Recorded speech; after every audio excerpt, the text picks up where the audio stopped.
काफ़ी वक्त से सभी लोग यहाँ पर मौजूद हैं और इस शाम को इस मौके को कामयाब बनाने के लिए आप लोगों का भी बहुत बहुत शुक्रिया। कोरोना वॉरियर्स को सम्मानित करने का सिलसिला बहुत से लोगों ने शुरू किया है और इस वक्त हमारी भी एक कोशिश है कि जिस वक्त से हम गुजरे हैं, एक ऐसा वक्त जिससे पूरी दुनिया का हर इंसान उससे जूझता रहा, यहाँ तक कि वो हमारे पर्यावरण पर भी उसका असर पड़ा, लेकिन उससे हम धीरे धीरे निकले हैं बाहर। लेकिन एक बार फिर से वो खतरा महसूस हो रहा है। तो उम्मीद है कि जो हालात हमने देखे हैं अब ऐसे हम न देख पाएं। अब बहुत बहुत शुक्रिया धनखड़ साहब, आप तशरीफ लेकर आए हैं। ओपी धनखड़ साहब के लिए जोरदार तालियां। और कमल ने जिक्र किया था कि अपने अच्छे वक्ता हैं तो कविता भी लिखते हैं, लिखने के भी शौक हैं, कृषि मंत्री के रूप में भी बेहतरीन काम किए हैं और अब अपने संगठन को मजबूत करते हुए दोबारा से जहां सरकार बनाने की कोशिश होगी वो करेंगे। नवीन गोयल जी आपका बहुत बहुत शुक्रिया और हमारे साथ यशपाल बत्रा जी आपका बहुत बहुत शुक्रिया और संजय ककरालिया जी आपका भी बहुत बहुत शुक्रिया। और सर धनखड़ जी, हमारी कोशिश ये थी कि कुछ ऐसे लोग जो सरकार से जुड़े हैं, जिनके ऊपर जिम्मेदारियां हैं, उनके साथ हमारे समाज के वो लोग जिन्होंने इस मुश्किल वक्त में अपने जज्बे से और अपने वक्त में से लोगों की मदद की है, तो उनको शामिल किया जाए। मैं शुरुआत आपसे करता हूं कि हर इंसान पर उसका असर पड़ा कोरोना का। निजी तौर पर जब ये पेंडेमिक हमारे सामने आया तो आपने महसूस क्या किया? फिर आपके ऊपर एक जिम्मेदारी भी, तो उस जिम्मेदारी से लोगों की भी भावनाओं को समझना था, उनकी मदद भी करना था, सरकार का भी आप हिस्सा हैं, तो किस तरह से वो मदद हो पाई और कहां पर हम खड़े थे उस वक्त और फिर हम वहां से निकलकर कहां पर आए? बहुत धन्यवाद। आपने एक बार पीछे झांकने के लिए कहा है। सबसे बड़ी बात जिनकी मैं चर्चा करना चाहूँगा, अनिल विज जी हमारे हेल्थ मिनिस्टर, उन्होंने पार्टी से कहा कि हमारे जितने सरकारी अस्पताल हैं उनके साथ कोई कैटरिंग सर्विस नहीं है, उनके साथ कोई रसोई नहीं होती है। भारतीय जनता पार्टी ने तय किया जितने भी सरकारी अस्पताल हैं जहां कोरोना पेशेंट हैं वहां सबको जन रसोई चलाकर भोजन पहुंचाने का काम हम करेंगे, हमारा महिला मोर्चा करेगा। सैकड़ों जन रसोई चलाकर हमने उस काम को पूरा किया। जितने भी लोग भोजन चाहते थे वो सुबह और शाम का भोजन हम उनको पहुंचाते थे। दूसरी बात जो मैं धन्यवाद करना चाहूँगा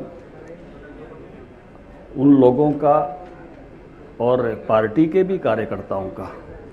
एक समय था जब ऑक्सीजन की बहुत कमी थी और उस समय हमने पहला 470 कंसंट्रेटर का एक पूरा लॉट, जो कि जिस लॉट में आ सकते थे, जो उसकी पैकेजिंग थी 470 आ सकते थे, 470 ऑक्सीजन कंसंट्रेटर मंगाए और हर ज़िले में ऑक्सीजन बैंक बनाया। जिसको भी ऑक्सीजन कंसंट्रेटर चाहिए उसको भारतीय जनता पार्टी के उस ऑक्सीजन बैंक से वो कंसंट्रेटर दिए जाते थे और जब उसकी ज़रूरत पूरी हो जाती थी तो वापस लाकर दूसरे व्यक्ति को दिए जाते थे। तीसरा बड़ा काम बहुत बड़े स्थानों पर जो है लोगों ने किया और वो जो किट थे अपने अपने हिसाब से किट तैयार कराए, सरकार ने भी कराए, पार्टी ने भी कराए। और कैसे लोगों के घरों तक हम कोई टेम्परेचर नापने का है, ऑक्सीजन नापने का है, भाप लेने का है, कुछ ज़रूरी दवाइयाँ जो टेम्परेचर वगैरह को देखने वाली थी, ऐसे किट जो है हर ज़रूरतमंदों को पहुंचाने का काम भारतीय जनता पार्टी के कार्यकर्ताओं ने किया। और मैं कहूँगा कि इस तरह से किया कि अपनी परवाह किए बगैर किया। बहुत बड़ी बात थी उस समय। हर आदमी इस तरह से एक तरह से डरा हुआ भी था क्योंकि ये बीमारी ऐसी थी जो किसी से किसी को भी लगती थी। उस भय के वातावरण में भी सभी लोगों ने अपना सर्वश्रेष्ठ देने की कोशिश की और एक संगठन के नाते एक काम हमने और भी किया। ब्लैक फंगस जब बाद में आई तो हमने डायरेक्ट ब्लैक फंगस की दवा मंगाई और कंसंट्रेटर भी हमने पार्टी के नाते से डायरेक्ट मंगाए थे।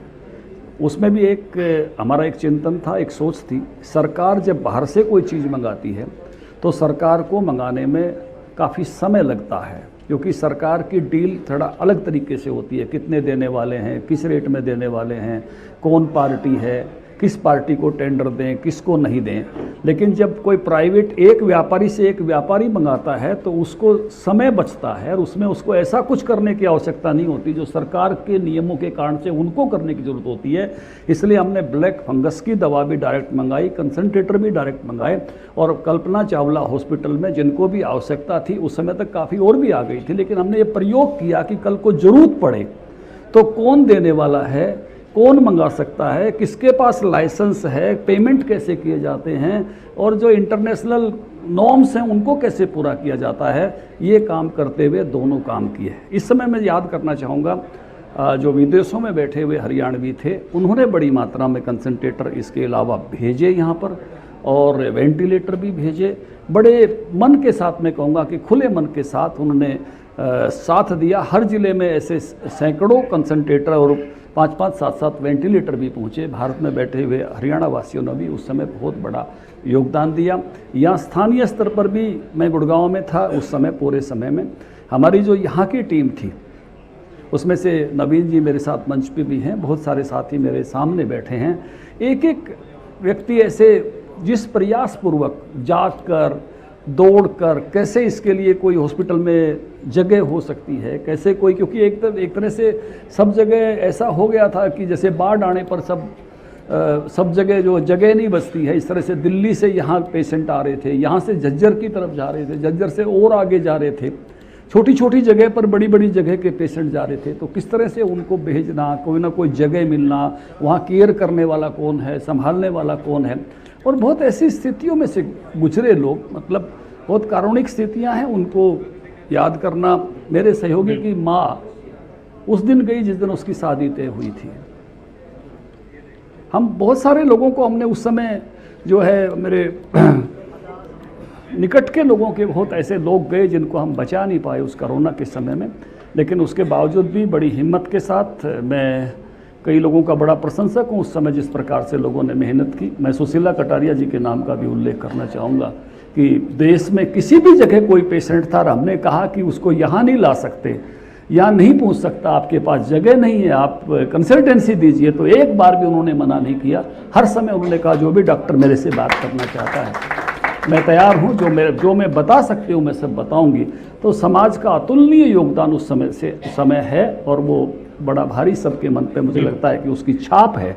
और भारत का समाज है ही ऐसा, जब कोई आपदा आती है तो जिस ढंग से खड़ा होता है अपनी परवाह किए बगैर, ऐसे ही भारतीय समाज, हरियाणवी समाज सारा इस समय में खड़ा हुआ। लेकिन मैं दूसरी बात एक और जिक्र करना चाहूँगा। मैं अभी स्वास्थ्य मंत्री के साथ, मांडविया जी के साथ उनके घर पे था। उन्होंने मुझे एक बड़ी ऐसी बात बताई कि जिसके कारण से मेरी बहुत कृतज्ञता बढ़ गई भारत के प्रधानमंत्री के प्रति, उनकी व्यवस्थाओं के प्रति। उन्होंने कहा कि ओमिक्रॉन से भी दुनिया में उतने लोग मरे हैं जितने डेल्टा से मरे थे, केवल हम बचे हैं और हम हमारे वैक्सीनेशन के कारण बचे हैं। और ऐसे करोड़ों लोगों का वैक्सीनेशन करने का काम हमारी सरकार ने हमारे प्रधानमंत्री के नेतृत्व में किया, इसलिए हम बचे। मैं उनका भी आभार व्यक्त करना चाहूँगा। मैं प्रारंभ में जब कोरोना की पहली स्थिति उत्पन्न हुई थी, मध्य प्रदेश उससे ज़्यादा प्रभावित था, आपको याद होगा। मुझे 15 जिले राष्ट्रीय अध्यक्ष जी ने दे रखे थे जब तक मैं हरियाणा का अध्यक्ष नहीं बना था, और दिल्ली में संभालता था। तो हम कहाँ से कहाँ पहुँचे कि मास्क नहीं थे साहब, ऑक्सीजन मापने के लिए जो ये गन आती है आजकल, ये गन्स नहीं थी, बहुत साधारण उपकरण नहीं थे, कोरोना के टेस्ट करने के सिस्टम नहीं थे। वहाँ शून्य से शुरू होकर और बेहतरतम व्यवस्थाओं के देश के नाते खड़ा होना, बेहतरतम दवाओं के साथ खड़ा होना, केवल अपने भारत की नहीं दुनिया के और देशों की चिंता करते हुए उनको वैक्सीन देना, उनको सीरीज देना, उस समय में उनको दवा देना जब पूरी दुनिया मांग रही थी, अमेरिका मांग रहा था, यूरोप मांग रहा था, ये भारत ने करके दिखाया है। इसलिए भारत ने ऐसे सारे समय में, आपदा के समय में कमाल करके दिखाया है। तो पूरे भारत के प्रति मेरे हृदय में इस बड़ा भाव है कि भारतीय ऐसे मौके पर अपना सर्वश्रेष्ठ देते हैं और उन्होंने देकर दिखाया। बिल्कुल। और 2-3 बातों का आपने जो जिक्र किया बहुत अहम था कि हम में से शायद ही कोई ऐसा हो जिसने किसी अपने को न खोया हो उस वक्त में, रिश्तेदार हों, दोस्त हों। हम निजी तौर पर सभी प्रभावित हुए और इसमें भी कोई शक नहीं है कि वैक्सीनेशन ने भारत को बहुत हद तक इस दूसरी ओमिक्रॉन की जो फिर लहर आई उससे बचाया था। नवीन जी, पर्यावरण की अगर हम बात करें तो हर चीज़ उससे जुड़ जाती है। पर्यावरण कितना प्रभावित हुआ, उस वक्त क्या माहौल था, उसके बाद जब हम निकल रहे थे इस माहौल से, और हम अभी सभी ये दुआ करते हैं, प्रार्थना करते हैं कि अब दोबारा से जो इस तरह की फिर से केसेस बढ़ रहे हैं, तो हम उससे समझ भी चुके हैं, सबक भी ले चुके हैं, तो हम कंट्रोल भी करेंगे। तो वो क्या संदेश देता है? देखिए, सबसे पहले तो माननीय अध्यक्ष जी का धन्यवाद करना चाहता हूँ कि जिस हमारे कार्यकर्ता का जिस तरह का हुनर था, उस सारे हुनर को इन्होंने रिकॉग्नाइज करके उसी सब्जेक्ट पे जो जिसकी अच्छी मास्टरी थी उसको वही काम दे दिया। देखिए, आदमी सबसे पहले जहाँ पे जाता है, जहाँ पे रहता है, सबसे पहले वो देखता है कि सेफ्टी सिक्योरिटी कैसी है, उसके बाद वो देखता है कि वहाँ पे इन्वायरमेंट कैसा है, उसके बाद देखता है वहाँ का इंफ्रास्ट्रक्चर कैसा है। इंफ्रास्ट्रक्चर की बात करें या सेफ्टी सिक्योरिटी की बात करें तो सरकार ने पिछले 7 सालों में गुरुग्राम अभूतपूर्व काम किया है। लेकिन पर्यावरण की दृष्टि से मैं गुरुग्राम की बात करना चाहता हूँ कि गुरुग्राम में बहुत ज़्यादा पर्यावरण की बड़ी समस्या मैं मानता हूँ। अगर आप पहले देखेंगे कि पहले नीला आसमान दिखाई देता था, पहले तारे दिखाई देते थे, पक्षियों की चहचहाट सुनने को मिलती थी, आज वो सब चीज़ें लुप्त हो गई। और वो उस टाइम पर भी जब लॉकडाउन हुआ था तो जी, ये नजर आने लगी थी चीज़ें। तो ये सब चीज़ें हमें दूर दूर के 30-30, 40-40 किलोमीटर के पहाड़ नजर आने लग गए थे। तो ये हमने सीख लिया कि ये सब चीज़ों का जिम्मेदार कोई और नहीं, हम सब लोग हैं। क्योंकि गुरुग्राम की जनसंख्या बहुत ज़्यादा तेज़ी से आगे बढ़ी है। गुरुग्राम की जनसंख्या पिछले 20 सालों में ये सिटी अनप्लान्ड तरीके से पीछे की सरकारों ने बसाई। अब इसमें धीरे धीरे एग्जॉस्ट पानी का कैसे हो, कुछ कॉलोनीज में जहाँ पे 5-5 लोग एक मकान में रहते थे वहाँ फ्लोर बन गए, तो समस्या बहुत ज़्यादा विकट हो गई। इसमें सबसे पहले तो मैं सबसे रिक्वेस्ट करना चाहता हूँ आपके मंच के माध्यम से कि हमें जन भागीदारी और जन जागरूकता पे काम करने की बहुत ज़्यादा ज़रूरत है। हमें आदतों में सुधार करने की ज़रूरत है। हम माननीय अध्यक्ष जी के नेतृत्व में, इनके दिशा निर्देशों के अनुसार पिछले टाइम से 4 चीज़ों पर लगातार काम कर रहे हैं। हमने गुरुग्राम के अंदर भी शुरुआत में 25,000 पौधे हर घर में बांटे थे, उसी वजह से सर ने हमें काम दिया पर्यावरण का। कपड़े के थैले पे काफ़ी काम किया। मैं 4 बातों का जिक्र करना चाहता हूँ कि एक तो सबसे पहले हमें अपने आसपास 20-30-50 फुट इलाके की सफाई सभी को करने की ज़रूरत है, उसकी जिम्मेदारी लेने की ज़रूरत है। अगर हम अपने आसपास सफाई रखेंगे तो हम बीमारियों से भी बचेंगे, हमारी सिटी ब्यूटीफाई भी होगी और हमारे जानवर जो उस गंद को खा लेते हैं वो जानवर बीमार होने से बचेंगे। दूसरी बात, जो हमारा चौमासा लगने वाला है, जून जुलाई का जो बारिशों का सीज़न है, उसमें हर एक नागरिक को अपना कर्तव्य समझना पड़ेगा। 2, 4, 5, 10 महिला शक्ति से भी निवेदन करना चाहता हूँ, बच्चों को भी हम इसमें अवेयर करने का काम स्कूल और कॉलेज में करते रहते हैं। माननीय अध्यक्ष जी के नेतृत्व में हम आने वाले टाइम में जून जुलाई में 1 करोड़ पौधे अपने विभाग की तरफ से पूरे हरियाणा में लगाने का हमने लक्ष्य लिया है और उसका रोड मैप प्रैक्टिकल तरीके से कि वो पौधे लग भी जाएं और उनका संरक्षण भी हो, उसके लिए अपना रोड मैप अभी से हमने बनाना शुरू कर दिया है। तीसरी बात मैं कहना चाहता हूं कि हमारे गुरुग्राम का, क्योंकि हम गुरुग्राम में कॉन्क्लेव कर रहे हैं, तो गुरुग्राम हरियाणा का चेहरा है, तो हम पानी का यूज़ तो करें लेकिन पानी का मिसयूज बिल्कुल ना करें। जिस हिसाब से वाटर लेवल गुरुग्राम का नीचे जा रहा है, अगर यही स्थिति रही, अगर हमने वाटर हार्वेस्टिंग का हर प्लॉट में काम नहीं किया, अगर हमने पानी की एक एक बूंद को वेस्ट होने से नहीं बचाया, तो ये शहर आने वाले समय में उजड़ जाएगा। और चौथी बात मैं कहना चाहता हूँ पॉलीथीन की। ये पॉलीथीन का अगर सर्वे जो देखेंगे आप, साइंटिस्ट की रिपोर्ट देखेंगे, मिट्टी में 400 साल तक निकलता है। अगर इसको जलाओगे तो बहुत ही जहरीली गैस इसमें से निकलती है। तो कपड़े का थैला जो कि लगातार काम भी आता है, उसमें सामान भी ज़्यादा आता है, वो खूंटी में टांग के उसको लगातार यूज़ भी करते रहो। तो हमें बिल्कुल स्ट्रिक्ट, और जब से हमारे देश के प्रधानमंत्री जी ने सफाई की बात की है, जब से सिंगल यूज़ प्लास्टिक से मुक्त होने की बात की है, तो मुझे बताते हुए खुशी हो रही है कि हमारी आदतों में सुधार हो गया है। ये पानी की पीने की बोतल हम कभी पीते भी हैं तो उसको डालने के लिए डस्टबिन ढूंढते हैं या अपनी जेब में डाल लेते हैं, लेकिन इसके ऊपर लगातार काम करने की ज़रूरत है। ये समस्या एक दिन में नहीं ठीक हो सकती। इसके लिए जो ट्रैफिक के सेंस हैं उसमें भी सुधार करने की ज़रूरत है। हमें शेयरिंग की आदत पे भी आना पड़ेगा। हम तो सर से सीखते रहते हैं और सर बहुत ज़्यादा डीपली हर एक चीज़ के ऊपर सर का प्लानिंग है और हमें बहुत अच्छे तरीके से, हमारी तो एक अच्छी बात मैं मानता हूँ, किस्मत मानता हूँ कि सर की गाइडेंस में काम करने का मौका हमें मिलता है और सर प्रॉपर रिपोर्टिंग लेते हैं, हर एक चीज़ को कार्यकर्ता को अटेंड करते हैं, सहयोग करते हैं और उसका जैसे भी मंच पे सहयोग इन्होंने मनोबल बढ़ाया सर ने, छोटे छोटे कार्यकर्ता का भी मनोबल बढ़ाते हैं। हम सबको इसमें काम करना है। यशपाल जी, लोगों की निगाहें इस वक्त में जनप्रतिनिधियों की तरफ ज़्यादा हो जाती हैं। आप रहे हैं, लोगों के बीच में रहे हैं, तो अपने परिवार की भी चिंता करनी है, अपने शहर के, अपने जहाँ से पार्षद हैं उस इलाके के, जहाँ से विधायक हैं, सांसद हैं, और उस वक्त अपने आप को भुलाकर लोगों की मदद करनी होती है। तो किस तरह के सिचुएशन से जूझ रहा होता है एक जनप्रतिनिधि? देखिए, जब कोरोना का समय स्टार्ट हुआ, जिस दिन वो स्टार्ट हुआ उसके एक दिन के बाद समाज को सबसे ज़्यादा ज़रूरत जनप्रतिनिधियों की थी और सामाजिक संस्थाओं की थी, लेकिन सब डरे हुए थे। मैंने नेक्स्ट डे अपने उस time deputy commissioner Amit Khatri थे, उनसे बात हुई कि सारा शहर डरा हुआ है, कोई समाज के लिए काम करने के लिए तैयार नहीं है, करें कैसे इसको। तो मैंने उनसे एक रिक्वेस्ट करी कि मुझे सैनिटाइज करने के लिए ना कुछ मशीनरी मुझे अवेलेबल करा दो। उन्होंने कहा वो ही नहीं मिल रही हमें। तो मैंने एक गुड़गांव के अंदर एक मेरे नॉन टू वन को कॉल करके उनसे पूछा कि आपके पास ये मशीनरी मिल जाएगी। उन्होंने मुझे कहा कि मेरे पास है, लेकिन मैं देने नहीं आऊँगा कि कहीं ना हो मुझे ही कोरोना हो जाए। तो मैंने कहा अच्छा आप चाबी भेज दो, और रखी कहाँ है, मैं उसको खुद ही जाके लेके आता हूँ। और हम खुद गाड़ी पे गए, उसको लेके आए। आप बिलीव करना, हमने उसको सैनिटाइज शुरू करा। जैसे ही सैनिटाइज शुरू करा, मैंने सोशल मीडिया पे डाल दिया। सोशल मीडिया पे डालते ही मुझे ऐसा लगा 3 दिन में सारा शहर, सारी सामाजिक संस्थाएं, जनप्रतिनिधि देख के सारे ही मैदान में आ गए कि हमें भी समाज के लिए काम करना है। अच्छा, उसके कुछ दिन निकले, कुछ दिन के बाद दोबारा जब ये टेस्टिंग का आप लोग देखते थे कि टेस्टिंग तो ऐसा लगता था जैसे कि वीवीआईपी कल्चर हो गया था टेस्टिंग के टाइम का, कि बहुत मुश्किल से टेस्टिंग हुआ करती थी कोरोना की। अच्छा, तो सरकार ने, गवर्नमेंट ने तो अवेलेबल करा रखी थी, बट लेकिन लोग नहीं समझ पा रहे थे उस टाइम।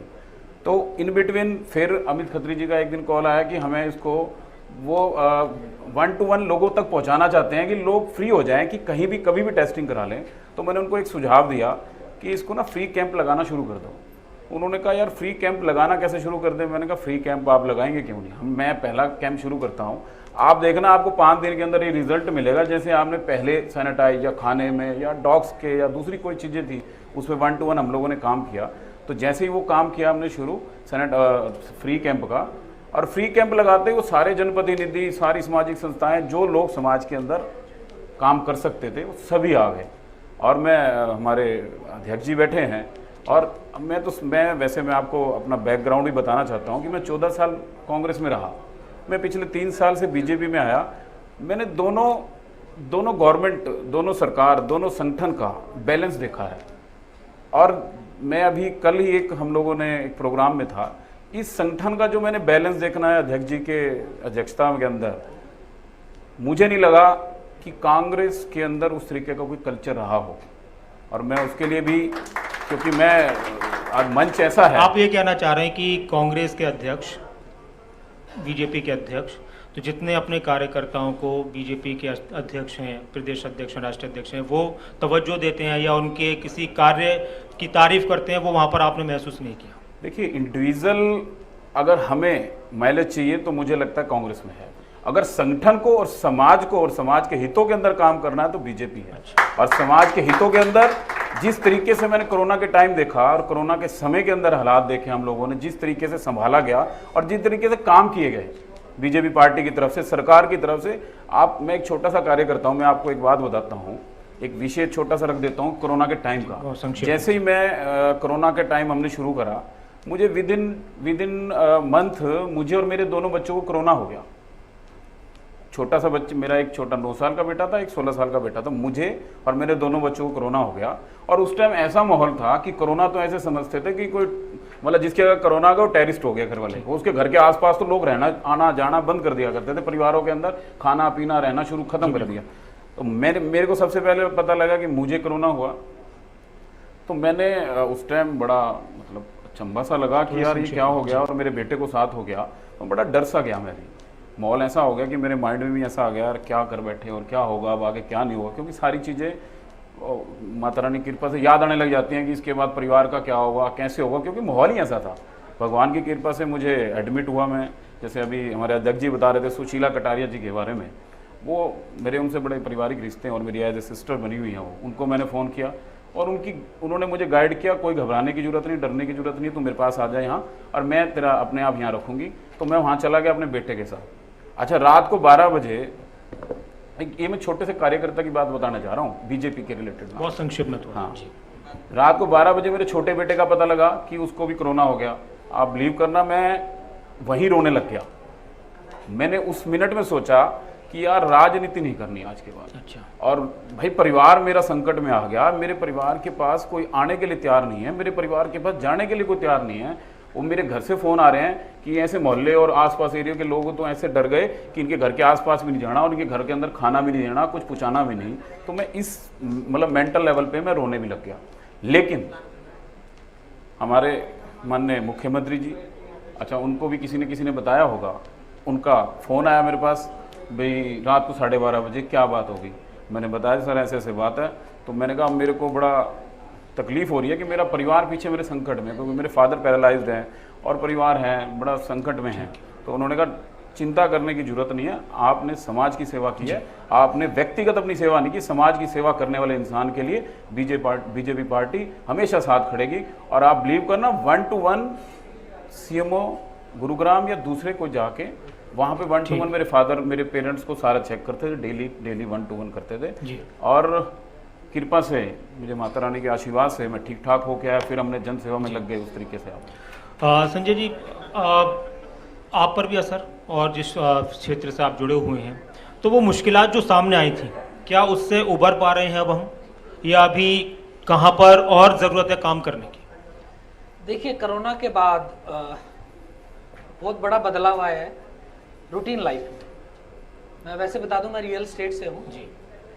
और गुड़गांव जैसा शहर रियल एस्टेट के मामले में पूरी जीडीपी चलाता है, देश की अच्छी खासी जीडीपी की रेवेन्यू है।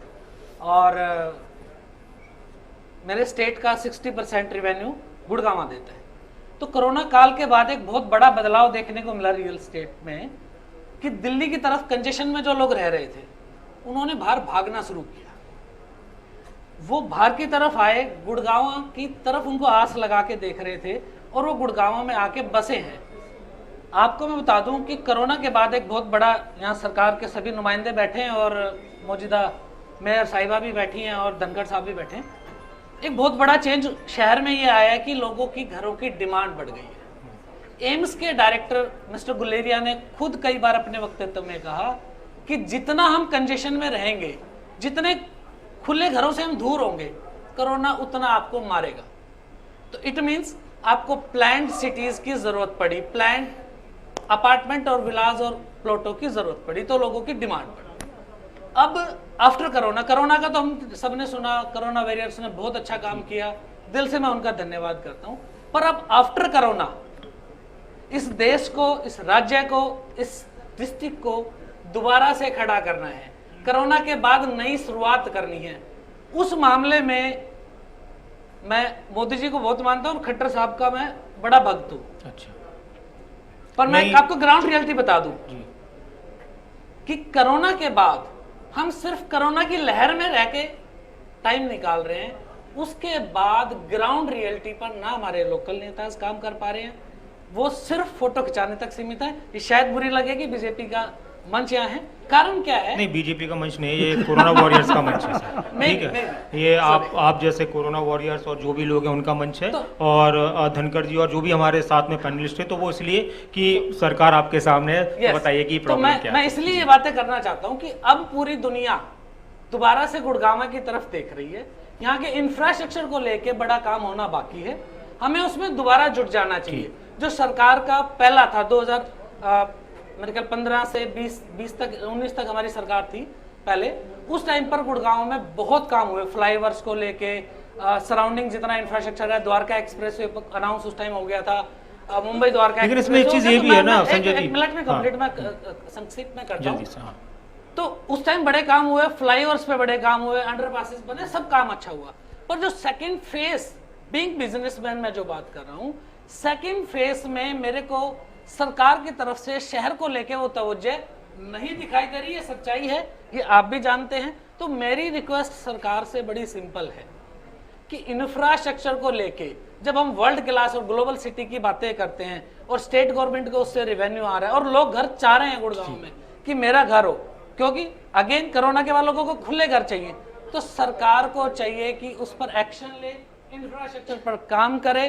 आपको ग्लोबलाइजेशन इस शहर में देखने को फिर मैं उनका सवाल धनखड़ साहब, जाहिर सी बात है कि आप जवाब देना चाहेंगे कि इतना इत्तेफाक रखते हैं या फिर सरकार के जो प्रयास हैं वो किस दिशा में आगे बढ़ रहे हैं? देखिए, एक तो ये है कि कोरोना अचानक से ये कैसी चीज़ थी? कोरोना का जो कार्यकाल है वो दूसरा ही कार्यकाल है 19 के बाद का। 19 के आखिरी में वो शुरू हुआ है, इसलिए उसका नाम कोविड-19 करके है, और उसने जो ज़्यादा समय घेरा है वो इसी सरकार के समय का घेरा है, जिसमें गतिविधियां कम हुई हैं, रिसोर्सेज भी कम हुए हैं, दोनों बातें हुई हैं।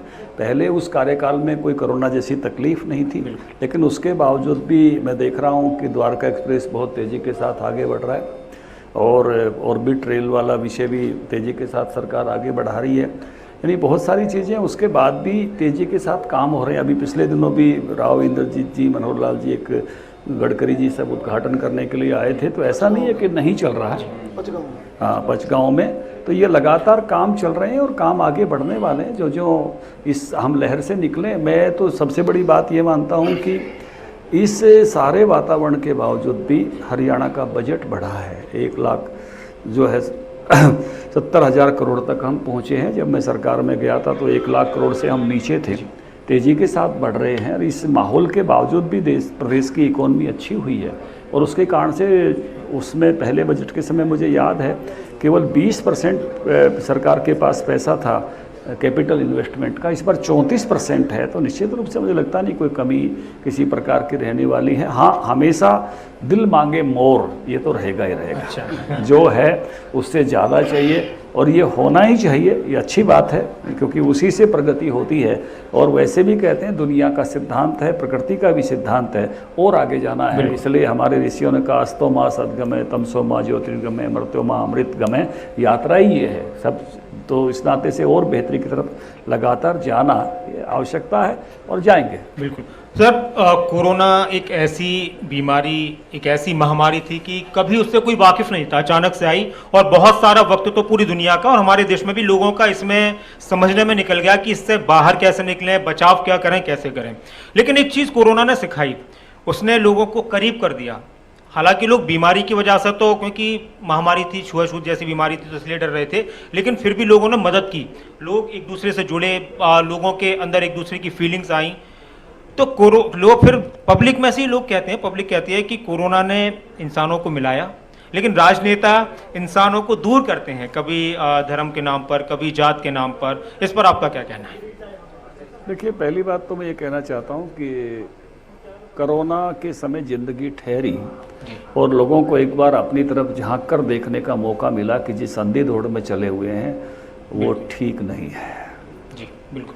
और हमको जीवन में बहुत बाकी बातों पर भी सोचना चाहिए, जीवन में और पहलू भी महत्वपूर्ण हैं, और इस नाते से पूरी दुनिया को एक बार रुक के, नहीं तो एक दौड़ चली हुई थी। हम एक गीत गाते थे, विद्यार्थी प्रसन्न थे जब गांव छोड़ शहर में भागा, देश छोड़ प्रदेश गया, अपनी भाषा अपनी जननी, अपना सब कुछ भूल गया, कटा मूल से घिरा सूल से दुनिया है फटकारती, जागो है जय भारती। लेकिन जब वहाँ भी वो बुरे हाल देखे, हमसे भी बुरे हाल देखे, मरते हुए लोग देखे, हॉस्पिटल्स में जो हालत हो रही थी वो देखी, सड़कों पर होते हुए वहाँ के प्रदर्शन देखे सारे समय में, तो तब लगा कि जिस तरह की एक अंधी दौड़ में दुनिया शामिल थी, अब उसको ध्यान में आ रहा है कि इस अंधी दौड़ की बजाय और आयाम भी हैं, और पहलू भी हैं जिनके प्रति सोचा जाना चाहिए। दूसरी बात जो आप कह रहे हो, मुझे लगता है कि ये पूरी तरह से ठीक नहीं है। नेता तो जोड़ने का काम करता है, रिश्ते निभाने में नेता की कोई बराबरी नहीं होती है। अच्छा। नेता तो अधिक से अधिक लोगों को अपने साथ जोड़ना चाहता है, जोड़ता है, और अपना व्याप लगातार बढ़ाते जाना चाहता है। हर नेता की यही अपेक्षा होती है, और राजनीतिक दल की यही अपेक्षा होती है कि बड़े से बड़ा जन समर्थन मुझे किस प्रकार से प्राप्त हो। हाँ, कुछ लोग जब उनको लगता है कि बड़ा जन समर्थन नहीं मिल रहा है तो वो फिर बांटने पर लगते हैं। बांटना आखिरी विषय होता है। उसको लगता है कि मैं सबकी स्वीकार्यता नहीं स्वीकार कर पा रहा हूँ तो अपने मोहल्ले की बात कर दूँ, अपने गांव की बात कर दूँ, अपने गोत्र की बात कर दूँ। इस टूल का कुछ लोग इस्तेमाल करते हैं। लेकिन आज मुझे इस बात का फक्र है, मेरा प्रधानमंत्री कहता है सबका साथ, सबका विकास, सबका विश्वास। हम सबको साथ लेकर काम कर रहे हैं, सबको साथ लेकर चल रहे हैं, सबका विश्वास जीत कर चलना चाहते हैं। इसलिए नेतृत्व का जो मुख्य गुण है वो तो लेकर चलने में है, रिश्ते निभाने में है, जोड़ने में है। सबसे अच्छे होते हैं नेता इस विषय में। लेकिन कभी कभी जिनको लगता है कि उनकी गाड़ी छूट रही है, वो समग्र को नहीं पकड़ पा रहे, वो छोटे को पकड़ने की कोशिश करते हैं। और जनता को भी इसको संवाद को समझना चाहिए कि ये सबको नहीं पकड़ पा रहा, इसलिए छोटे को पकड़ रहा है। इसलिए समग्र को साथ लेकर चलने वाला लीडरशिप ही वास्तव में भारत को दिशा दिखा सकती है, और वो दिखा रही है। और उस नाते से इस विजन के साथ वर्तमान सरकार काम कर रही है और सबको साथ लेकर काम कर रही है। धनखड़ जी, जब आपने पकड़ने की बात की है, नेता अपने संगठन को बढ़ाते हैं, मजबूत करते हैं, अपने निजी तौर पर भी अपने आप को लोगों से ज़्यादा जोड़ते हैं। हरियाणा में आजकल आम आदमी पार्टी बहुत ज़्यादा एक्टिव है। पंजाब के चुनाव जैसे ही खत्म हुआ और पंजाब में इनकी सरकार बनी तो हरियाणा और हिमाचल पर इस कदर फोकस है कि उनको लगता है कि अब हम यहाँ पर कुछ नहीं हुआ, हमारे यहाँ पर पैर मजबूत हैं और हम यहाँ पर सरकार बनाएंगे। आम आदमी पार्टी की आमद को और उनके प्रयासों को और उनके संगठन को आप हरियाणा के अंदर किस तरह से देखते हैं? पहले पंजाब में ही देख लें, वो जिस आधार पर आप यहाँ लॉन्चिंग की बात कर रहे हो, पहले संभालें वहाँ पर हो क्या रहा है। पिछले 3-4 दिन की घटनाएं दिखाइए जरा टेलीविजन पर, कहाँ से शुरू हो रहे हैं। वो तो ध्यान भटकाने की बात कर रहे हैं, पहले दिन से ही हाउस में बैठकर चंडीगढ़ की बात कर रहे हैं। क्यों? क्योंकि बड़े बड़े वादे करके आ गए थे और बड़ी टेलीविजन पर आप जैसे चैनल पर बैठकर बड़ी झूठ बोल रहे थे केजरीवाल। जैसे मैंने कहा हरियाणा का बजट 1,70,000 करोड़ का, वो भी कह रहे थे 1,70,000 करोड़ का बजट, और वो कह रहे थे कि इसमें 20% जो है वो भ्रष्टाचार होता है और हम 34,000 करोड़ रुपये इसमें से बचा लेंगे। और हमने जो है मिट्टी से इतने 20,000 करोड़ बचा लेंगे। 54,000 करोड़ का इंतजाम कर लिया है सारे कामों के लिए, सारी व्यवस्थाओं के लिए। क्या केजरीवाल जैसे व्यक्ति को, मुख्यमंत्री दिल्ली का रहते हुए, ये नहीं मालूम कि इस बजट में पूंजीगत व्यय कितना है और रेवेन्यू बजट कितना है? क्या तनख्वाहों में भ्रष्टाचार होता है? बुढ़ापा पेंशन में भ्रष्टाचार होता है क्या? ये रेवेन्यू बजट तो सब तनख्वाहों का बजट है और वो झूठ बोल रहा है, सरेआम चैनल पर बैठकर झूठ बोल रहा है। आप जैसे एंकरों को टोकना चाहिए ऐसे चैनलों पर जो आदमी झूठ बोलता है। केवल और केवल पूंजीगत बजट में से शायद वो कह सकता है कि शायद मैं कुछ बचत कर सकता हूं। वो उसका हिस्सा ही कितना होता है? किसी राज्य में 25%, किसी में 30%। और फिर अगले दिन जाकर खड़े हो जाते हैं दिल्ली में प्रधानमंत्री के सामने कि हमको पैसा चाहिए। अरे भाई, वादे तुम करके आए थे और अगले दिन आकर आप खड़े हो रहे हो और उधर टीवी पर बड़े डंके की चोट पर बता रहे थे कि हमने सब इंतजाम कर लिया है, सब कैलकुलेट किया, और 10 दिन बाद जाके गुजरात में कहते हैं कि 10 दिन में भ्रष्टाचार खत्म हो गया। पंजाब में, अरे भाई कहीं तो रुको, कितनी फेंकोगे? पंजाब का कितनी फेंकोगे? और पंजाब की जो अभी की हालत, जरा पंजाब ही संभाल, पंजाब ही ठीक से संभाल ले, बाकी की बात तो बाद में होगी। पंजाब खतरा है पंजाब के लिए, ये शुरुआत इस तरह की हुई जो पटियाला में। बिल्कुल निश्चित रूप से एक बॉर्डर जिस तरह से सामाजिक समरसता टूट रही है, जिस प्रकार के हालात उत्पन्न हो रहे हैं, जो बहुत पहले इस प्रकार के हालातों से देश निपटा है, तो मैं कहता हूं कि इस तरह की जो बात हो ना, वास्तव में कोई साधारण बात नहीं, असाधारण बात है। ध्यान दिया जाना चाहिए वहां पर। और जिस तरह से मुद्दों से एसवाईएल का पानी देना चाहिए था यहाँ भैया, उसकी बजाय आप चंडीगढ़ का राप अलापना शुरू करते हो। आपकी सरकार बनी थी, आप कहते हैं कि 19 लाख एकड़ फीट हरियाणा के हिस्से का पानी है, इतने वर्षों से नहीं मिला है, मेरी जन्मभूमि हरियाणा है, मैं हरियाणा का पानी हरियाणा के लिए अब लेके आऊँगा भागीरथ बन के। लेकिन चुप्पी साध कर बैठ गए। तो इसलिए इस तरह से राजनीति नहीं होती है सर। राजनीति जो है वो डिलीवर करने से होती है, और उस प्रकार की डिलीवरी अगर नहीं होगी तो सब देख रहे हैं, तो केवल बातें बताने से विस्तार नहीं होता। अच्छा, एक पानी पर मैं एक सवाल भी है, एक उद्योगपति है, वो आपसे कुछ सवाल करना चाहते हैं, लेकिन उससे पहले मेरा एक सवाल आपसे ये है, पानी की आपने बात की, जब भी पंजाब और हरियाणा में एक जैसी सरकार, एक ही पार्टी की सरकारों की बात आती है तो ये कहते हैं कि भाई हमारी पार्टी यहाँ पर भी, हमारी भी है, यहाँ पर होगी तो हम पानी का इंतजाम कर देंगे। और आज यही बात आम आदमी पार्टी भी कर रही है। सुशील गुप्ता बार बार कह रहे हैं कि आप हरियाणा में हमारी सरकार बना दीजिए तो हम फिर एसवाईएल का पानी भी लेकर आएंगे और सारे मुद्दों का हल कर देंगे। बीजेपी की सरकार भी रही गठबंधन की पंजाब में और हरियाणा में रही, कांग्रेस की भी रही, लेकिन वो हल नहीं हो पाया। तो क्या ये जो मुद्दा है, ये मुद्दा जनता को सिर्फ सभी पार्टियां कि बस इसको हमें चुनाव के दौरान लेकर आना है या बहलाना है जनता को, इससे कुछ हासिल होना है? देखिए, ये कोई राजनीतिक मुद्दा नहीं है। ये मुद्दा हरियाणा के हक का मुद्दा है। जो राज्यों के बंटवारे से सरप्लस पानी जो और मिलना चाहिए था 19 लाख एकड़ फीट, अभी 60 लाख एकड़ फीट पानी हमको पंजाब से मिल रहा है भाखड़ा डैम से, और 79 लाख एकड़ फीट मिलना चाहिए। उस 79 लाख एकड़ फीट में 19 लाख एकड़ फीट बकाया है। पहली ज़रूरत तो ये है, जहाँ बैठे प्रबुद्ध लोग हैं, एक ही चैनल से पानी आता है, मेन भाखड़ा लाइन से, भाखड़ा ब्रांच से। हमको एक दूसरा अल्टरनेट चैनल हमेशा चाहिए। किसी दिन दिक्कत हो गई तो हमारे लिए कितनी बड़ी कठिनाई हो जाएगी। इसलिए ज़रूरत है एक एक्स्ट्रा चैनल बनना। पहली ज़रूरत है सतलुज यमुना लिंक का बनना, क्योंकि एक नहर हमेशा चाहिए। किसी दिन भी एक नहर में दिक्कत हो गई तो वो बहुत बड़ी कठिनाई होगी, तो इसलिए एक चैनल बनना। दूसरी बात है, हरियाणा का जो बजट है, वाटर बजट है, वो 2 करोड़ एकड़ फीट का है। यानी 1 करोड़ एकड़ का अगर मेरा खेत है हरियाणा का, उसमें 2-2 फुट पानी खड़ा हो जाए, इतना पानी हम इस्तेमाल करते हैं। उसमें से 1 करोड़ एकड़ फीट हमको नदियों से मिलता है। 60 लाख एकड़ फीट मैंने बताया भाखड़ा से आता है, और 40 लाख एकड़ फीट यमुना से मिलता है। और 1 करोड़ एकड़ पानी हम ज़मीन से निकालते हैं। 1 करोड़ 20 लाख एकड़ फीट बारिश होती है, उसमें से 60 लाख एकड़ फीट बह जाता है, 60 लाख रिचार्ज होता है। 40 लाख एकड़ फीट का प्रति वर्ष घाटा है हरियाणा में। और अगर इसी तरह से चला गया, पानी बैंक बैलेंस की तरह से होता है, तो हम डेजर्ट हो जाएंगे। इसलिए हमारे सामने कोई रास्ता नहीं है। वित्तव्ययता, रिसाइकलिंग, हमारे हिस्से का पानी मिलना, यही हमारे तरीके, और कोई तरीका नहीं हो सकता। रिचार्जिंग बढ़ना, इन्हीं तरीकों से हम बच पाएंगे। तो हमारे हिस्से का पानी हमको मिलना चाहिए। और ये कोई पॉलिटिकल मुद्दा नहीं है। ये जो ट्रिब्यूनल का बांटा हुआ पानी है, इस पर की गई राजनीति, रातों रात जो है सदन बैठा पंजाब का, काले कानून बनाए। अब सब बातें पूरी होकर, और सर्वोच्च न्यायालय ने ये कह दिया है कि हरियाणा का पानी हरियाणा को मिलना चाहिए। केवल और केवल उसका सिस्टम बनने की बात है कि वो किस प्रकार से मिले, और अब पंजाब सरकार ने उसको देना चाहिए। यानी जितनी भी चक्कर वो काट सकता था, ये घुमावदार मोड़ ये मुद्दा सब काट कर अब उस स्थान पर है जहां केवल और केवल इसको इम्प्लीमेंट होना है। और पंजाब ने इसको इम्प्लीमेंट करना चाहिए। ये हमारे हिस्से का पानी है, इसमें कोई अब राजनीतिक विषय नहीं है, ये कहें या वो कहें। हाँ, ये जरूर है कि अगर कोई आप पार्टी का व्यक्ति यहाँ पर कहता है तो उसको वहाँ के मुख्यमंत्री से भी कहलाना चाहिए। यानी ये नहीं कि इतनी दूरी पर, अब वो वक्त नहीं है कि आप पंजाब में कोई अलग भाषा का प्रयोग करोगे, हरियाणा में कोई अलग भाषा का प्रयोग करोगे। अब ये नहीं चल सकता। अब तो 2 मिनट में वीडियो शेयर होते हैं, दोनों फोटो 1 मिनट में दिखा दी जाती हैं। अभी ये कह रहे थे, यहाँ ये कह रहे थे, यहाँ ये कह रहे थे। आप भी ये लोग काम करते हैं, और ये सामने बैठे हुए भी अब सब अपने आप में एक चैनल है। बिल्कुल, तो आम आदमी भी अब चैनल है। वो तुरंत दिखाता है, फेसबुक रील में दिखाता है, यूट्यूब पर दिखाता है, व्हाट्सएप पर भेज देता है, याद करानी होती है कि सबको पहले ध्यान करा देता है कि ये क्या बोला जा रहा है। बिल्कुल। इसलिए ऐसी बातों पर इसलिए कोई भरोसा नहीं करता है, जिनकी आप बात कर रहे थे। कोई आपसे सवाल करना चाहिए? बहुत स्वागत करता हूँ मैं।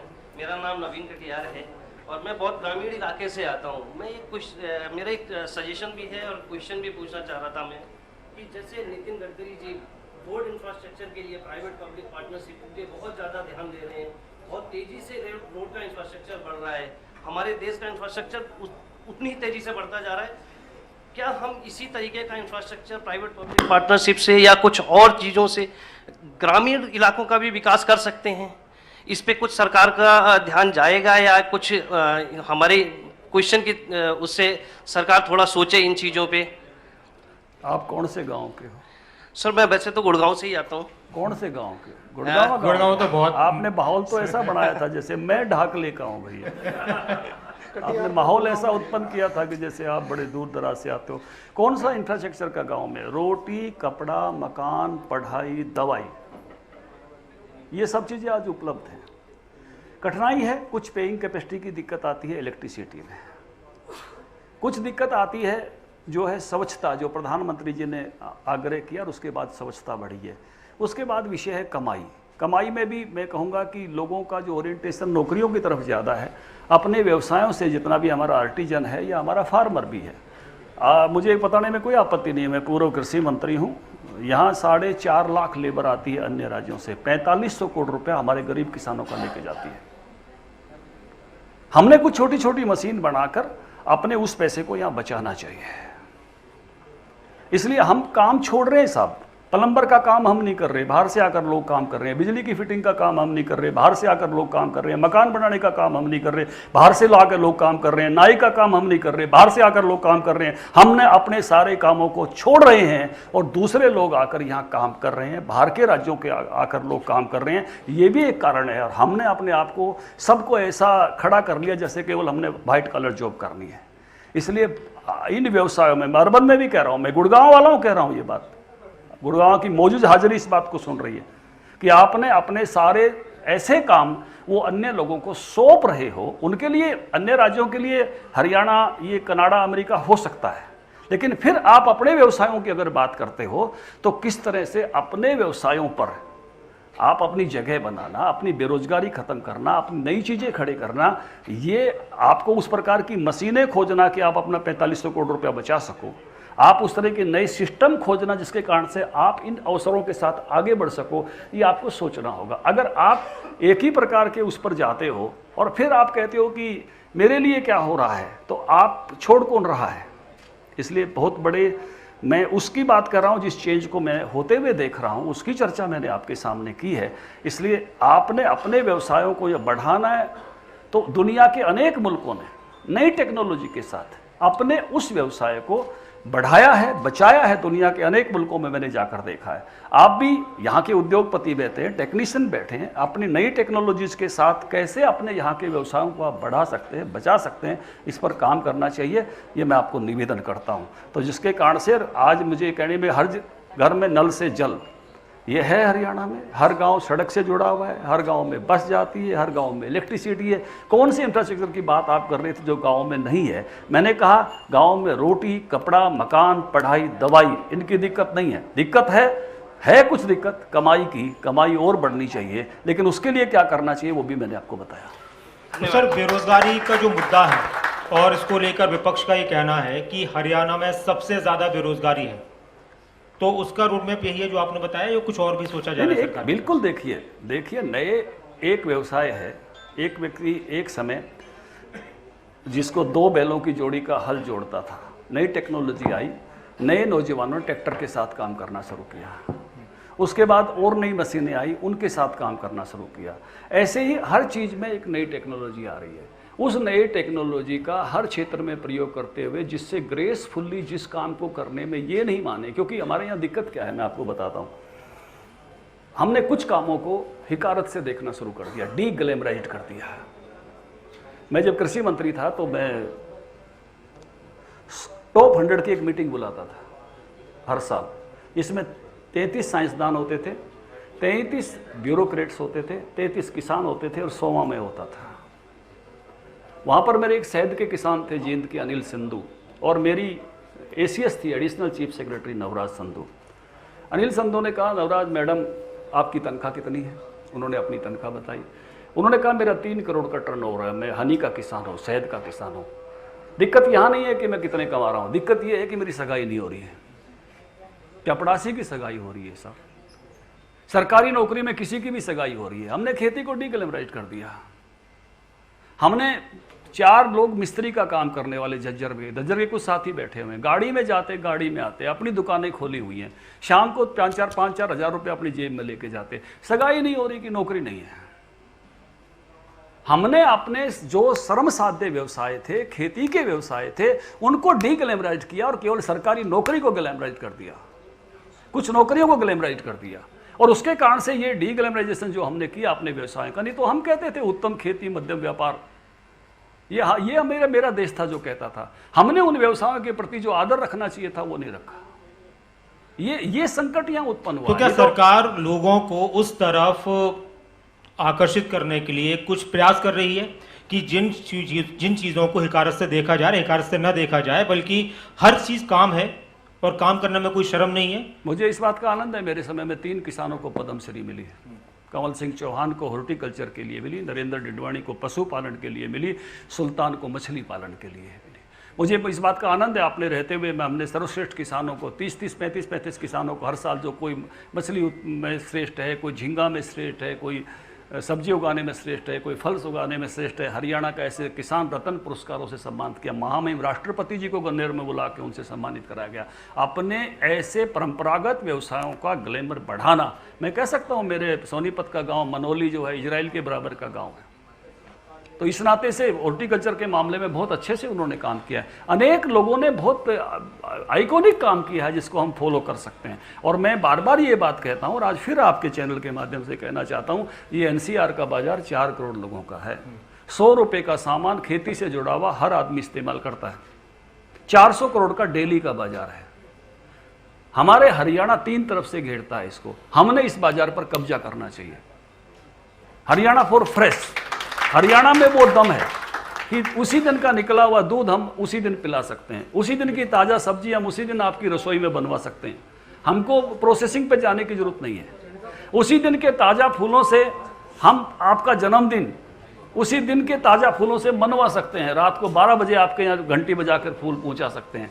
ये जो इस खेती को पेरी अर्बन खेती कहते हैं। मैंने शुरू किया इस समय कि अपने समय में कि कैसे हम पेरी अर्बन एग्रीकल्चर की तरफ बढ़ें और हम जो है जो गेहूं और धान तो अब दूर के मध्य प्रदेश उगा लेगा साहब, गेहूं ठीक है, धान तो जो है छत्तीसगढ़ उगा लेगा, झारखंड उगा लेगा। हम पेरी अर्बन पर बढ़े और तुरंत इस मार्केट पर करें, इसके कारण से पूरे हरियाणा की समृद्धि बढ़ेगी। सारे यूथ को इस काम पर लगना चाहिए। और यहाँ जो औद्योगिक प्रकृति के लोग हैं, बोधरा सीकरी जैसे वो बैठे हुए हैं, हमारे ओम मिठाई वाले ये सब बैठे हैं, इनको करना चाहिए, ये काम आगे बढ़कर करना चाहिए, किसानों का साथ लेना चाहिए, क्योंकि उनके छोटे छोटे किसानों का वो हौसला नहीं होता। तो उनको हौसला देकर इसमें अगर जोड़ेंगे तो इस मार्केट पर हम कब्जा कर सकते हैं। ये बहुत बड़ी मार्केट है जो है, सालाना इसका हिसाब लगाएंगे तो बड़े बड़े किसानों पर कितना पैसा जाने वाला है, तो ये रश्मि क्षेत्रपाल बताएगी क्योंकि अकाउंट्स वाली है कि कितना पैसा दो सवाल और है मेरे। कांग्रेस में नेतृत्व परिवर्तन हुआ है, उदय भान उनको प्रदेश अध्यक्ष बनाया गया है और भूपेंद्र सिंह हुड्डा अब काफ़ी खुश हैं और कांग्रेस के कार्यकर्ता, ज़्यादातर कार्यकर्ताओं का ये कहना है कि अब आने वाले वक्त में हम मजबूती के साथ सरकार बनाएंगे और अब मन की हो गई है। देखिए, मन की तो दीपेंद्र की चाहते थे, वो तो हुई नहीं। ये तो मन मार के स्वीकार करना पड़ रहा है, क्योंकि सब देख रहे थे, रोजाना घोषणा हो रही थी, ये हो रहा था, ये हो रहा था। फिर मन की कर रहे थे झज्जर में ही आ जाए अगर दलित भी करना पड़े तो। लेकिन पिछले 2 अनुसूचित जाति वर्ग के नेताओं को जिस बड़े बेआबरू होकर तेरे कूचे से निकले हम, अशोक तंवर को तो जिस तरह से सड़कों पर जिस तरह से लठों से स्वागत किया था इन लोगों ने, पूरा हरियाणा जानता है। शैलजा वो घोषणा कर रही थी उत्तर प्रदेश में, ना लड़की हूँ लड़ सकती हूँ, हमारी प्रियंका गांधी, और यहाँ लड़की को अपनी यूनिट तक नहीं बनाने दी, अपने जिला अध्यक्ष नहीं बनाने दी, अपने इकाई नहीं खड़ी करने दी, प्रदेश की कार्यकारिणी नहीं बनाने दी। इससे बुरी बात कोई हो सकती है? 2 आदमी एक होटल में बैठे हुए थे, चांदनी रात थी, एक ने पूछा दूसरे से चांद तक मछली लगाएं तो कितनी चाहिए? बोला पर्याप्त बड़ी हो तो एक ही काफ़ी है, ये 5 लगाने की क्या जरूरत थी? ऐसा ही प्रयोग पंजाब में किया था। अगर दमदार अध्यक्ष हो तो एक ही काफ़ी है। ये इसका मतलब ये है कि गुट हैं, गुटों को संतुष्ट करने के लिए 4 कार्यकारी अध्यक्ष बनाए और 4 कार्यकारी अध्यक्ष उसको किधर खींचेंगे? हमारे तो 4 का आंकड़ा वैसे अच्छा नहीं मानते। उदय भान जी अच्छे आदमी हैं, सफल हो, मैं उनकी कामना करता हूं। मैंने उनको फोन करके बधाई भी दी है, उदय भान जी आप सफल हो, मैं आपके लिए कामना करता हूं। लेकिन भैया जिस तरह का जो सिस्टम बनाया है, मुझे लगता है कि पंजाब जैसा हाल कांग्रेस का यहाँ भी ये करने के, ये सिस्टम ही कर देगा, किसी को कोई वो जरूरत नहीं है कुछ कहने की। और अभी थोड़ी देर पहले आप आम आदमी पार्टी पर काफ़ी बरस रहे थे। बहुत से लोगों को ये भी लगता है कि आम आदमी पार्टी जो बीजेपी का कांग्रेस मुक्त भारत का जो सपना है, तो उसमें आम आदमी पार्टी सहयोग कर रही है, बी टीम है। अभी तो शुरू भी नहीं है, काहे को इतनी टिप्पणियां उन पर करा रहे हो आप? कोई उनका एमएलए नहीं, कोई पार्षद नहीं, कोई और कुछ नहीं। कभी वक्त आएगा तब बात कराना, जिनकी बात करने की जरूरत है उनकी बात कराइए। लेकिन वो अपने आप, वो अपने हर कोई प्रोजेक्ट करता है यार। कंपनी पे पूंजी कुछ भी नहीं है, प्रोजेक्शन बड़े बड़े दिखाए, ये बैठे हैं ना हमारे सामने, ऐसे थोड़ी होता है संजय जी बैठे हुए, ऐसे थोड़ी खाली यूट्यूब की प्रोजेक्शन चल जाएगी। जमीन पे आए, उतरेंगे, कुछ होगा तब बात करेंगे। संजय जी आखिरी प्रतिक्रिया कुछ कहना चाहेंगे, बहुत संक्षिप्त में? देखिए, मैं एक चीज से बड़ा धनखड़ साहब से सहमत हूँ। बहुत शॉर्ट। हरियाणा एक बड़ा और फर्टाइल स्टेट है हमारा, और पर कैपिटा इनकम तो यहाँ वैसे ही ज़्यादा है और कैपेबल है हम लोग। तो जहाँ तक बात है हमारी जो खेती बाड़ी और ये ऑर्गेनिक खेती और ये एनसीआर से हम घिरे हुए हैं, तो इस पर एक बहुत बड़ा काम किया जा सकता है, नो डाउट। और वहाँ से मैं तो चाहूँगा कि पूरे हरियाणा से ये आह्वान करना चाहूँगा कि हमारे बच्चे बाहर आएँ। सच बता रहा हूँ, गुड़गांव में बहुत स्कोप है, नोएडा में बहुत स्कोप है, दिल्ली में बहुत स्कोप है। आए, काम करें, पैर जमाएं। ये सच्चाई है कि हमारे जो लोकल काम थे उस पर बाहर के ठीक है सर, से आए लोगों ने काम जमाया। यशपाल जी बहुत संक्षिप्त में। देखिए, अभी मेरे साथी बोल रहे थे गुड़गांव में, नोएडा में बहुत सारा स्कोप है। जैसे अध्यक्ष जी भी बोल रहे थे कि छोटे काम भी, कई बार छोटे छोटे काम किए वो इतना बड़ा परिवर्तन ले लेते हैं। उन कामों पे हमें ध्यान देना चाहिए। मैं एक छोटे सा विषय आपको एक बताना चाहता हूँ कि हमने एक एमसीजी से एक मिनट में बात, एमसीजी से छोटे भी बड़े होते हैं। एक बैडमिंटन कोर्ट हमने बनाया था, पहला बैडमिंटन कोर्ट बनाया था। वो उस बैडमिंटन कोर्ट 2016 में बनाया था। उस 2016 के बाद बैडमिंटन कोर्ट गुड़गांव में बैडमिंटन क्रांति आ गई थी। वो एक छोटा सा परिवर्तन था। ऐसे जैसे अभी अध्यक्ष जी बोल रहे थे, हमें हर एक पॉइंट पे ध्यान देना चाहिए, हर एक काम पे ध्यान देना चाहिए। छोटे छोटे कामों से बहुत बड़ा परिवर्तन कभी हो जाता है। नवीन जी। देखिए, मैं तो युवाओं को जगाना चाहता हूँ जी। हमारा जो हरियाणा का युवा है वो ताश खेलने में, हुक्का पीने में, इन चीज़ों में बड़ा इन्वॉल्व हो गया है। वो अपनी अंदर की स्किल्ड होने के लिए प्रयास तो करे, अपना विजन तो बनाए। जब हम कोई बड़ा रोड मैप बनाएंगे, कोई बड़ा विजन लेंगे, जब भी तो जाके कामयाबी होगी। और माननीय अध्यक्ष जी ने पूरा डिटेल में बता ही दिया है। तो सर, SYL का पानी के लिए मिलकर आपके आदेश में काम करेंगे। गुड़गांव में भी बड़ी ज़रूरत है सर। ठीक। और जी धनखड़ जी, कोई संदेश, कोई बात, और सरकार के प्रयास जो बेहतरी की तरफ बढ़े, लोगों को रोजगार दिलाएं, विकास की बात हो, क्योंकि हाँ इसमें कोई शक नहीं, हम कोरोना जैसी बात पर गए तो उससे लोग टूट बहुत चुके हैं हर लिहाज से, अपनों को खोकर भी, कारोबार से भी। तो उस पर बहुत संक्षिप्त। देखिए, मैं तो ये कहूँगा कि चुनौतियों में अपना बेस्ट देना ये हमारा स्वभाव है, और चुनौती हर समय है। दुनिया के सामने केवल हमको प्रूव नहीं करना, इम्प्रूव करना है। मुझे इस बात की खुशी है कि रायसीना डायलॉग में हमारे विदेश मंत्री जयशंकर जी ने कहा कि अब भारत को आप अपने नज़रिए से देखना बंद करो, भारत को भारत के नज़रिए से देखो। भारत बदल रहा है और उसको बदलते हुए हमने अपनी इसी समय में देखा है, और बहुत सारी चीज़ों में ऐसा देखा है। मैं जब कॉलेज विद्यार्थी था तो मैं सोचता था कि भारत एटम बम बनाए। मुझे इस बात की खुशी है कि अटल जी की सरकार के समय में एटम बम के परीक्षण हुए। जब हम युवा थे तो हम 370 की धारा तोड़ने की मेरी पहली फ़ोटो अखबार में छपी थी, और उसके बाद 90 में विद्यार्थियों के 10,000 छात्र छात्राओं के साथ हमने कश्मीर में प्रदर्शन किया था। जब हमको उधमपुर से आगे जाने नहीं दिया गया तो VP सिंह के घर पर हम उनको झंडा दे के आए थे। और मुझे इस बात का आनंद है, मेरे सामने बेगवाल जी बैठे, इनको वो सुख मिला वो बटन दबाने का जिससे 370 टूटी। हमें इस बात का आनंद है। हमें इस बात का आनंद है कि ऐसे परिवर्तन, जैसे अभी हम कोरोना की बात कर रहे थे तो भारत में 2-2 वैक्सीन बनना और पूरे इतने बड़ी करोड़ों की जनसंख्या को लगाना और एक एक का हिसाब रखना, दुनिया हमारा प्लेटफॉर्म भी मांग रही है। ऐसे बदलते हुए भारत को, एक समय था जब हम देखते थे कि ईरान इराक का कोई झगड़ा हो गया तो सबसे पहले अमेरिका डांटता था कि पहले मेरे एम्बेसी के लोग निकलेंगे, मेरे लोग निकलेंगे, बंद करिए। अब भारत कहता है युद्ध बंद करिए, यूक्रेन से मेरा एक एक बच्चा निकलेगा। एक समय था जब अमेरिका और ईरान को हम देखते, अमेरिका और इजराइल को देखते थे कि वहाँ कोई अटैक करके चला जाता था तो उसके घर में जाके ठोक के आते थे। आज मेरा भारत घर में जाकर ठोक कर आता है। ये बदला हुआ भारत है। तो ये जो बदला हुआ भारत है ये लोगों की सामर्थ्य के साथ विकसित हो रहा है। हर क्षेत्र में हमने अपनी बेस्ट देना है और अपने लोगों का बेस्ट लेना है। ये प्रधानमंत्री जी ने हमारे सामने एक आदर्श रख दिया है और वो आदर्श है आत्मनिर्भर भारत का।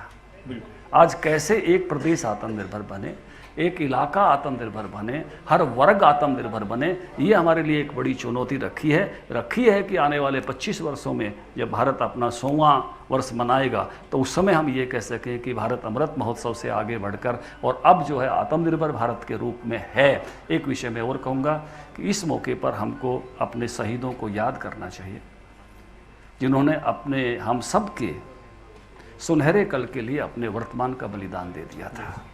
बहुत सारे अनाम लोग हैं, उनको भी याद करना चाहिए। एक बात और कहूँगा कि अपने बुरे दिनों को नहीं भूलना चाहिए।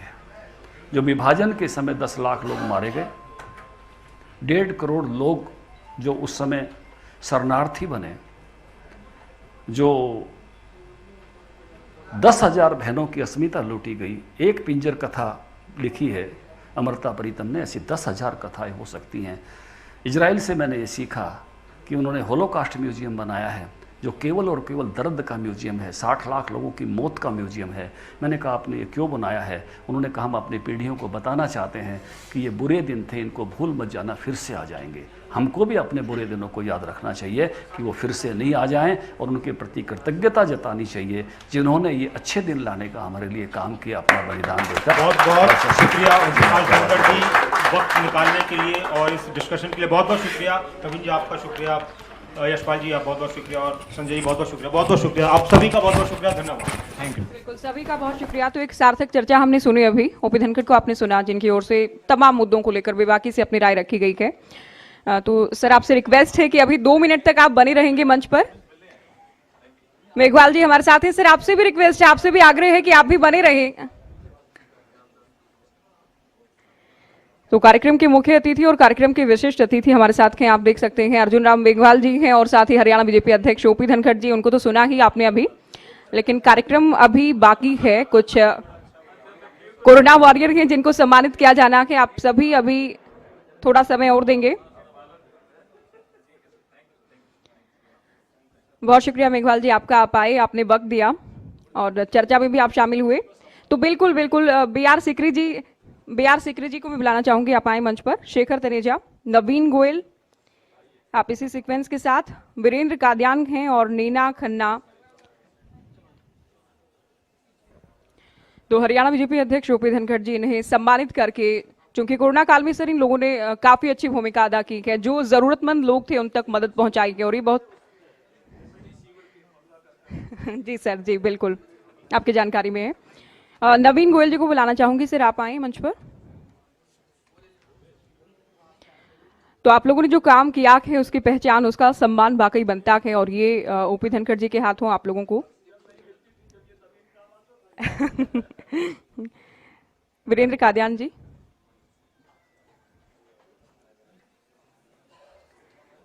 कादियान जी मंच पर हैं। तो आपकी तालियों के साथ हौसला बढ़ाएं आप, चूंकि तालियों से हौसला एक बनता है। नीना खन्ना जी, मैडम नीना खन्ना जी। शेखर तनेजा, शेखर तनेजा,